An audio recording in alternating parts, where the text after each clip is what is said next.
All right, good evening, everyone, and thank you for joining me tonight. My name is Amanda Phillips de Lucas, and I'm the creator of Governing Green. I am so excited to share this work with you this evening. So Governing Green is a toolkit modeled after choose your own adventure and text-based role-playing games from decades past. The toolkit emphasizes experiential learning. That is, you will navigate stories that resemble true-to-life tales of challenges that groups face when implementing green infrastructure in their communities. A few housekeeping notes before we dive in. Please save any questions for the end of the presentation. Feel free to put them in the chat or in the Jamboard as I'm going through. If I can address them as I go along, I will, but I've put plenty of time aside at the end to answer your questions. We are going to be recording this presentation tonight. In the event that we put a recording of the webinar up on the CARI website, we will not include the question and answer session, just the bits of me talking. All of your microphones have been muted at this point. So when we arrive at the Q&A section, please raise your hand when using the reactions in Zoom. I will unmute you so you can answer the question. I also just want to invite you at the end, if you feel comfortable, turn your cameras on so we can make it more of a discussion and sort of enjoy the community that we have here this evening. Finally, we do have the live transcript turned on, which is one of my favorite features in Zoom.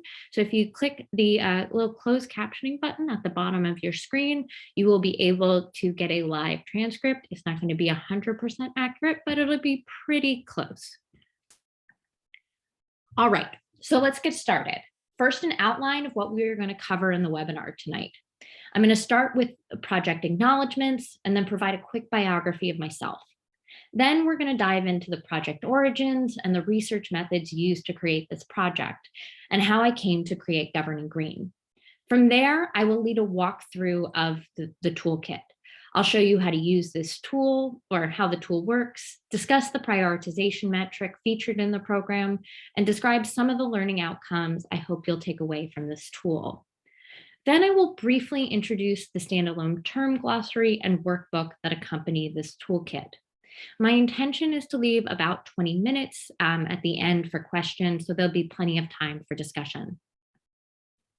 I want to begin this talk by acknowledging the community of people who lent their voices, expertise, and time making Governing Green a reality.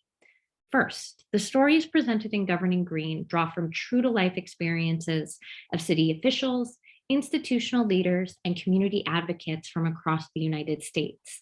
I am deeply grateful for everyone who shared their time, stories, tribulations, and triumphs to help improve how cities govern sustainable infrastructure. In particular, I want to mention 3 people who had a direct hand in crafting this toolkit. Stuart Pickett was the first person I approached with this rather half-brained idea of sharing research from the format of the Choose Your Own Adventure game. Academic research is not normally a space where risks are encouraged, let alone supported. But Stuart's guidance through the creation of Governing Green truly made this project shine. Secondly, the lovely illustrations featured in the game were created by Shade Winfrey, a student in landscape architecture at Louisiana State University. She immediately took the concept and ran with it, and her images really made Governing Green pop. I'm not sure if there's anyone on this call who did the beta test, although there might be, and the images are new. And finally, I want to thank Mary Beth Rubenstein of CARI Institute for her many hours of editing. In total, Governing Green is 3 separate stories told from 9 different perspectives, an annotated term glossary, and a workbook. I have no idea how many words that is in total, but she poured over all of them. Finally, Governing Green was prepared as a part of the JPB Foundation funded project, Making Green Infrastructure Equitable, housed at the CARI Institute of Ecosystem Studies. So who am I? My name is Amanda Phillips de Lucas, and I'm a social scientist and environmental historian. I'm interested in social movements, urban infrastructure, and environmental justice. I frequently write about environmental policy, the pitfalls of public participation, and governance strategies to improve equity. My first book will be coming out in the fall of 2022 with Island Press on interstates and injustice. All of this being said, I am decidedly not an ecologist, which may be a bit of a surprise since I'm presenting today at Carey. I earned a doctorate in the little known field of science and technology studies, often abbreviated to STS. As a discipline, STS is best known for studying scientific and technological production as a fundamentally social phenomena.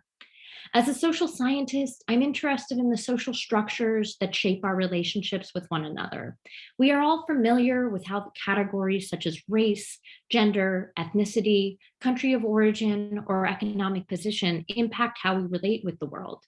I'm interested in how institutions, specifically community and neighborhood associations, come to make decisions and address local challenges. It is this approach I brought with me when I came to Carey over 3 years ago on a project studying perceptions of green infrastructure in Baltimore.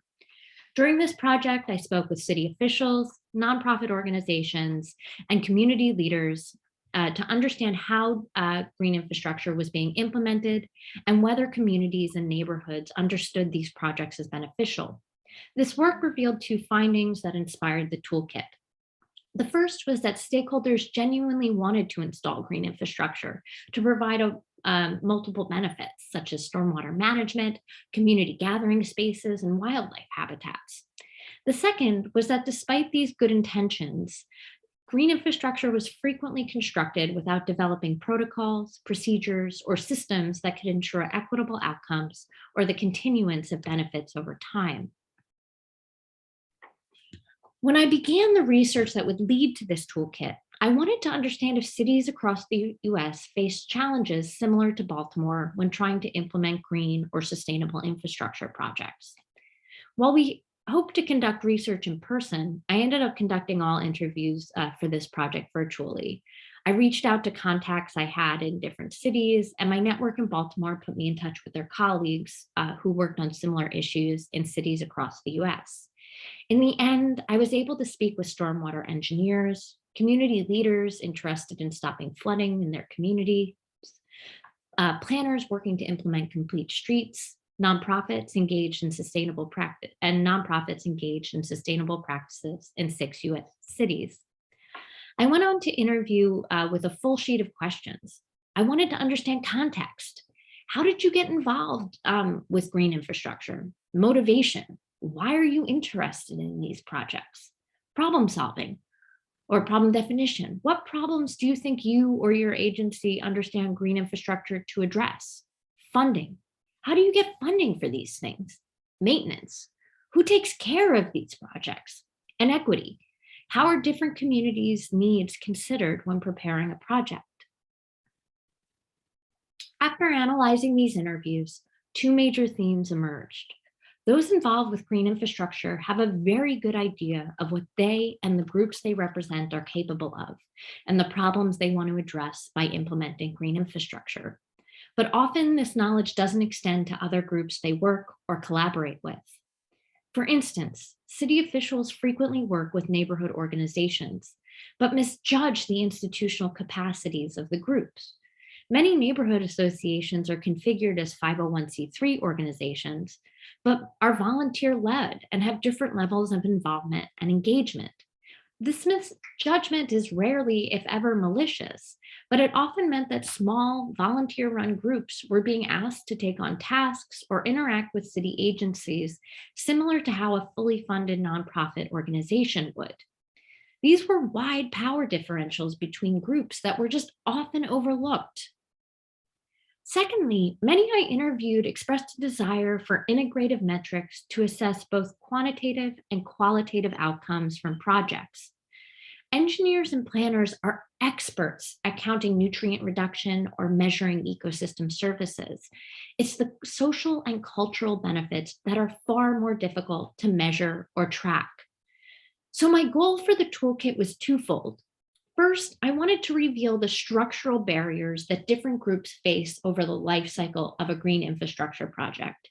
And I wanted users to learn how to evaluate decisions made during projects, not outcomes, but on how decisions prioritize different sets of values over time. This led to governing green, A toolkit that prepares users how to evaluate decisions and actions over the course of a green infrastructure project. Before I walk everyone through this tool, I just want to introduce how I'm thinking about governance in the context of this particular toolkit. I'm using a definition from Munoz Erickson et al. That defines governance as the process involving collective action, resource allocation, and use across multiple social actors. The stories you will navigate through in Governing Green illuminate these processes and hopefully leave you with a clearer sense of the barriers that all stakeholders face over the course of a project. All right, so we're going to start with a walkthrough of Governing Green itself. After this, I will introduce some of the resources that we've created and are available on the CARI site. The first thing you'll do with the toolkit is press play. I want to note that this design is going to work best in a browser on a desktop. I've had some success using it on a tablet, but it's just not designed for mobile devices. So the first thing you will do is click play, which I should not have done. Hold on. And as we click play, you'll go through the acknowledgements that I just read and to an introductory splash page. This provides an introduction to the program. And if you click through the buttons on the right, you can navigate through some of this different information. Today, I'm the one providing the instruction on how to use this tool, so you can just ignore that for now. In setting the stage, you will learn about the context for all of the scenarios that are in the toolkit. So all of the scenarios take place in a fictional city called Grayville. About a year ago, a huge rainstorm caused major flooding throughout Grayville. Additionally, the stormwater runoff led to major pollution issues in the adjacent harbor. The impacts of the storm were not even. More affluent areas were minimally disrupted, while disadvantaged communities face widespread flooding and public health hazards. Many in the city want to install green infrastructure to make sure this doesn't happen again, but they want to make sure that projects are done equitably. So then you will click the next button, which brings you to round one.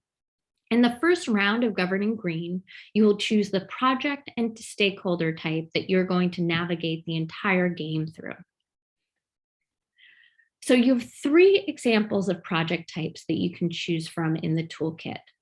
Vacant lots, green and complete streets, and green alleys and homeowner engagement. Today, we're going to choose green and complete streets. Then you will choose a stakeholder type. You can choose to be a representative of a city agency, work for a nonprofit, or volunteer for a community organization. Today, we're going to choose a nonprofit organization. For the remaining part of the program, you will navigate through 4 rounds. Round 2 scenarios focus on regulation and planning. Round 3 emphasizes location selection. Round 4 will have scenarios that feature development and construction. And round 5 discusses maintenance and community reception. Each round features 2 scenarios, and each scenario has 4 parts: context, a challenge, a choice, and a prioritization. Let's walk through one whole scenario together. The first element of a scenario is the context. The context provides background information. While I encourage you to read through these narratives independently, the context on the screen introduces you to your character. You are the executive director of a large environmental nonprofit agency in Grayville called the Harbor's Edge Alliance. The previous executive director recently stepped down after 40 years of service to the organization. His work led to the economic and environmental revitalization of the harbor. Once you read through the context, you'll click on this challenge button. As you navigate to the challenge, in this particular one, you learn that the executive director was forced out by the board after attempting to condemn a block of homes in the one remaining majority Black neighborhood near the harbor in order to build a park. You are tasked with rehabilitating the image of the organization and developing programs that enhance racial equity along the waterfront. Note for a moment the red text. If you click it, you will find that the highlighted terms pop up and provide a definition. I've also created a standalone term glossary that highlights all of these terms, but as you move through the toolkit, any red highlight you can click, and then if you click it again, it will go away. So once you are done reading through the choice, the context, and the challenge, you will move on to your choices. So during the choices, you are given a question. The question in this particular context says, which of the following outreach efforts do you prioritize during your initial tenure in the role? Every single governance choice has 3 separate options. For this one, we're going to choose that your first outreach effort is to arrange weekly cleanups around the city where you and your staff do trash pickup and landscaping in underserved neighborhoods. So you'll click that. And that's going to bring you to the prioritization metric. Once you make your selection, you are asked to determine how your decision prioritizes 5 categories: environment, equity, stormwater management, durability, and institutional capacity. First, I want to emphasize that there are no right or wrong answers here. Your goal is to consider how your decision does or does not prioritize certain values. In some cases, a decision won't address one of the categories at all. This is important. Green infrastructure can't and won't address all of these categories in real life. But it's important to consider how different values are prioritized or not over the life cycle of a project. I've provided some generative questions to consider as you go through and prioritize your decisions. You can view these by clicking the question mark. So if I click the question mark here, the question on the screen is, to what degree does this decision prioritize the environmental impact? So if I click the question mark, these 3 supplementary questions are going to come up. They ask you to consider, does this decision enhance tree cover or expand green space or provide a particular ecosystem service? Does it restore an environment or address an existing environmental problem? So if I was going to be prioritizing my choice to start arranging weekly trash pickups, I might say that that's a good prioritization. It's addressing an environmental hazard, trash, and it would be improving the environment. So I'm going to say that's a good prioritization. Moving on to the next question, to what degree does this decision prioritize equity? Some of the questions I might consider are, how does this decision address the needs of the community I'm working in? Are there community groups that stand to benefit from this? What about those who are burdened? Does this decision address a long-standing or unaddressed harm? So if I'm evaluating that question as a new executive director, I might say moderate. It does prioritize equity to a certain degree. I'm trying to work with underserved communities, but to be honest, I don't really know the needs that community needs at this moment in time. That's something I'm going to learn. So maybe I would rate that as moderate. What about institutional capacity?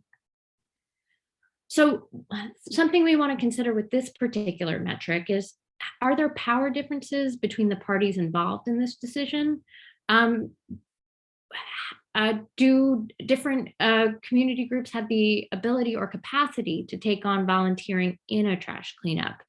Did I take into their ability or their desire to even want to do this project? I don't know. So for that, I might rate some prioritization. I don't really know the capacity of the institutions that I'm going to be working with. In terms of stormwater management, I might ask, does this have any impact on stormwater management at all, either quality or quantity? And we all know that picking up trash prevents it from going into the storm drain. It's not going to improve it as well as a green infrastructure project. We're getting there. But I'm going to say it provides a little bit. And to what degree does this decision prioritize the long-term durability of the project. Some questions we want to consider here is maintenance. Is someone going to have to clean up? Not in this case. So maybe here we would say little or no prioritization. I went with 1. So when you're all done prioritizing your decision, you go to results. Your results are tracked in these little scoreboards as you move through the game. You will have a question score at the top that's going to be the choices that you made, and then the total score is the score tracked over time. Right now, I'm just going to jump to what you see at the end of going through all 8 rounds or the remaining 7 scenarios. And that is your final scores in consideration. So that will be all of your scores from across all the scenarios. And it'll tell you, did you prioritize environmental decisions, ones that prioritize institutional capacity? And it provides you some questions to reflect on the decisions that you made over the course of the toolkit.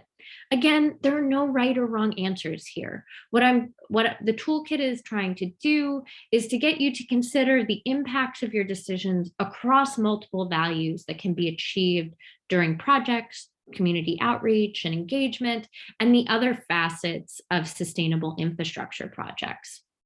So I'm going to exit here and move over to, I'm going to stop the share briefly and then start it back up again to sort of just walk you through the toolkit itself, and then go through some of the resources that we have available, that we've created. So I'm where's my, there we go. So I am hopeful that many of you have already walked through the toolkit already and gone onto the Carey Institute site and explored this website that we've created. But I just want to provide a brief walkthrough now to give you a sense of what's there and just sort of walk you through. So you'll see this splash page right here with a brief description. If you want to use the toolkit that I just walked you through, you can click right here and that delivers you right to the program. Then we have an introduction, which is a 1-page document that is a summary of everything I've said this evening, tells you what governing green is, what problem it addresses, and how do I use it. And then who is governing green for, sort of gives some specific learning outcomes that may be of use to city agencies, nonprofit organizations, and community organizations. The 2 resources that I really want to focus on tonight are the term glossary and the workbook.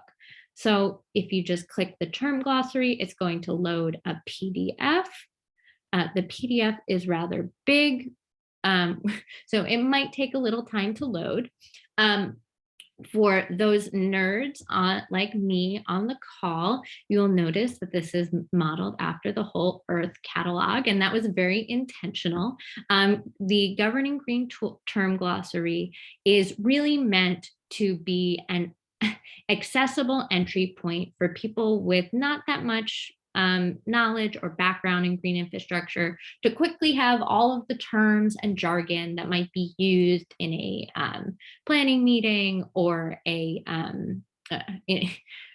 public session to help you get familiar with the terms that might be swirling around you. You can navigate this in one of 2 ways. You can look through it like you would a dictionary.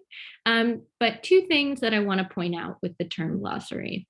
I've provided both sort of basic definitions. I've normally sort of gone to government websites for that, for kind of the clearest plain text definitions. But if you want to learn more about a particular area, I've provided links to external resources that you can explore to learn more about a given term or topic. We also have See Also links. Those are going to be related terms that are connected to the parent word. So for instance, Adopt a Lot is a program where you can adopt a vacant lot, maybe put a community garden on it, maybe clean it and put a little park on it. But that's also very tied into vacant lot restoration. So if you were interested in learning about how those two things are connected, you can click vacant lot, and that's just going to take you to another entry in the term glossary. So this is very kind of basic and plain text, but it's a really good resource if you are new to green infrastructure, new to urban planning, and looking for just some clear terms and also acronyms, because this is an acronym heavy space.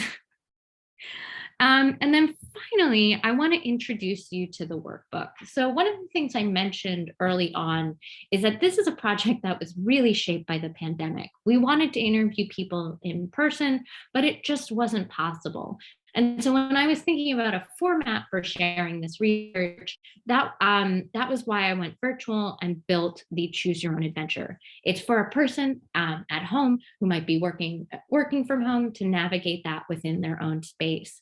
But as the world is opening up and hopefully opening up a little more, I wanted to also provide a collaborative tool that you could use the method that we developed for governing green and apply it to your own situations. So this is a workbook that essentially teaches you how to break down your own governance challenge in the format that we use. So the first step in this is to really identify the context. That means identifying specific historical details, dates, events, or steps that led up to the present challenge, identifying relevant stakeholders, who's involved in the project, and then any contextual details like demographic information, trends in investment, or past infrastructure projects. Then you'll do a similar process for identifying the challenge. So you can identify the stakeholders involved in the challenge. You can document concerns, actions, or steps taken to address it, and then describe any limitations or constraints. And then finally, or you will identify 3 choices. And here I really want to encourage you to be imaginative. This is a fictional space, right? You might be dealing with real problems in your own group or institution, but you can really dream big here on this paper and then evaluate the impacts across all of the prioritization metrics that we provided. I've provided a list of the questions that are in the toolkit that we just walked through, as well as the matrix itself that you can use as a tool to evaluate the sort of different facets of your decision. All of these resources you can print out on your own. They are free to use. Go forth and take them into the world, apply them to real scenarios, fictional ones, whatever you want. Again, these are all for you to use, to share, and I'm personally really interested in hearing how they're circulating in the world. So if they work, if they don't work, please email me to complain.